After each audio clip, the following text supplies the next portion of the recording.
Our friend and burly protector, Sloth, is being forced to walk the plank of One-Eyed Willie's pirate ship. But instead of meekly walking off the end, he is going to spring off the board, launching himself upwards at an initial speed of 8.41 meters per second. That means the moment he leaves the board, he will become a projectile moving on a parabolic path. So his path, if he launches at this angle here, and let's call that angle 42 degrees. If he launches at that angle, here are the components of his initial velocity, v1x and v1y.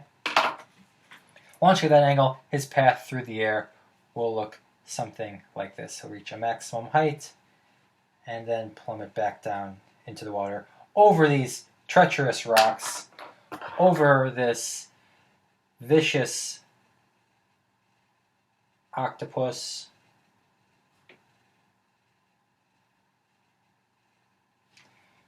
and splash down in the water safely somewhere over here, having traveled a horizontal distance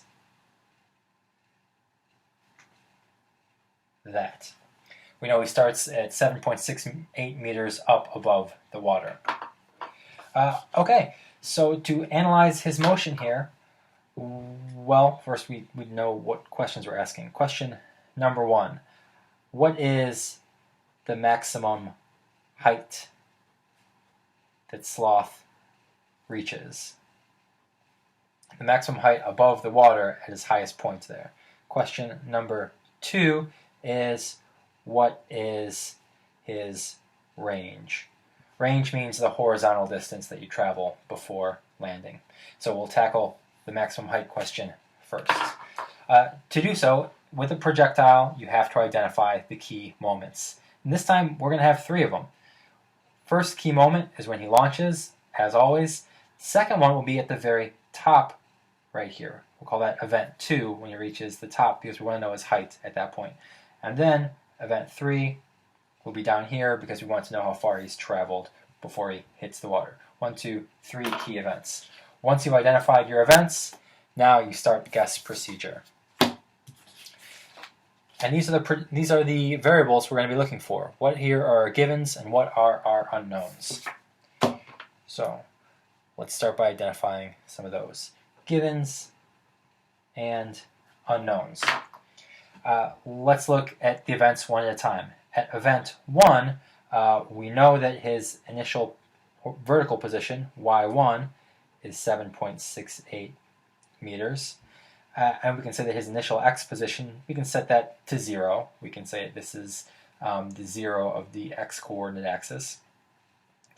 His initial x velocity, well, we can just say the x component of his velocity is going to be equal to the x component of his initial velocity, because we know it's going to be constant throughout the motion.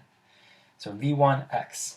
And if this is our triangle here, cosine of that angle is v1x over the speed. So we can set v1x equal to the speed times cosine of that angle. And we know that the speed is 8.41 meters per second. Therefore, and we know the angle too, we know the x component of the velocity. That's all given information. Okay, let's see, at event 2, what do we know? Well, we don't know how high he is. That's an unknown. We don't know how far in the x direction he's traveled. That's also an unknown. We do know the x component of his velocity. But we also know the y component of his velocity, because at this moment we can draw in his velocity vector at his highest point. It has to be tangent to the path. There's v2, velocity at moment 2. At his highest moment, he is not moving upwards in the y direction or downwards. A moment before, he was moving upwards. A moment afterwards, he's moving downwards. But at that instant, the y component of his velocity is 0. So v2, that's going to be a known for us. That's given. V2, the y component, is 0. That's very helpful. Okay, moving on to event 3.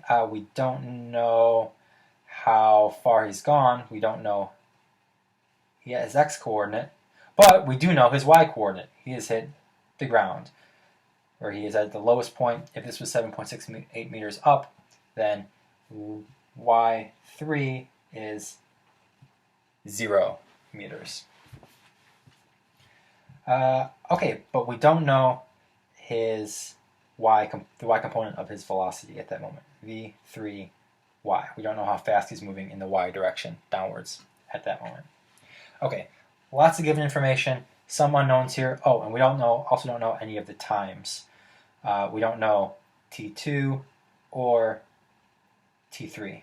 But I guess we do know that t1, we can set their clock equal to 0 at that initial moment there. So gathering our givens and unknowns is really one of the most important parts of setting up one of these problems.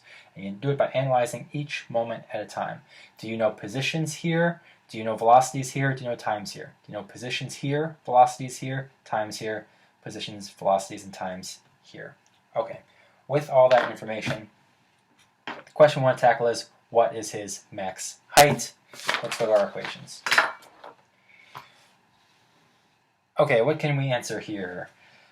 Let's see. So between events 1 to 2, from events 1 to 2, do we have enough information to find delta x? Well, we don't know how far he's gone, and we don't know how long it's taken. We do know the change in the y component of his velocity. Therefore, we could get the time. So that's a possibility. We do not know his change in height, but we know his initial y velocity, but we don't know the time. That's no good. This one here, we do know the change in the y component of his velocity, so we could find his change in height. That's the one to use right there for moment 1 to 2. So the equation that we've picked, write it down, identify what equation you're using. This is going to be v2 y component squared minus v1 y component squared equals negative 2g, and that's going to be y2 minus y1. Okay, we want to solve for this difference here. We want to solve for that. We can just call it delta y for now. So rewriting to solve for that, delta y equals, I'll divide both sides by negative 2g. The left-hand side we can simplify because we know that the y component of his velocity at moment 2 is 0. Y component of his velocity right here is 0. So that goes away. So I'm going to divide both sides by negative 2g, and delta y is going to be v1y squared over 2g. Now substitute in the numerical values. So that change in height, v1y, is y component of his initial velocity. Okay, we didn't really write that down. We should have here v1 y component. That can be written as, since sine of the angle is v1y over the speed, v1y equals the speed times sine of the angle. So we can put that in here. v1y squared, that's the speed squared times sine squared of the angle all over 2g. Now we'll put the numbers in. Delta y will be 8.41 meters per second. That's the speed squared times sine of 42 degrees. That has to be squared all over 2 times 9.8 meters per second squared. Okay, which is going to come out to about 1.62 meters.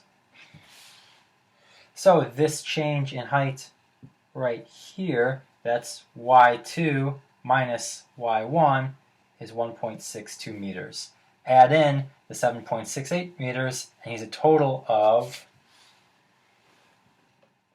plus 7.68 meters comes out to 9.3 meters above the water at his highest point. That's about 30 feet off the water at that moment. Okay, next we'll tackle question 2.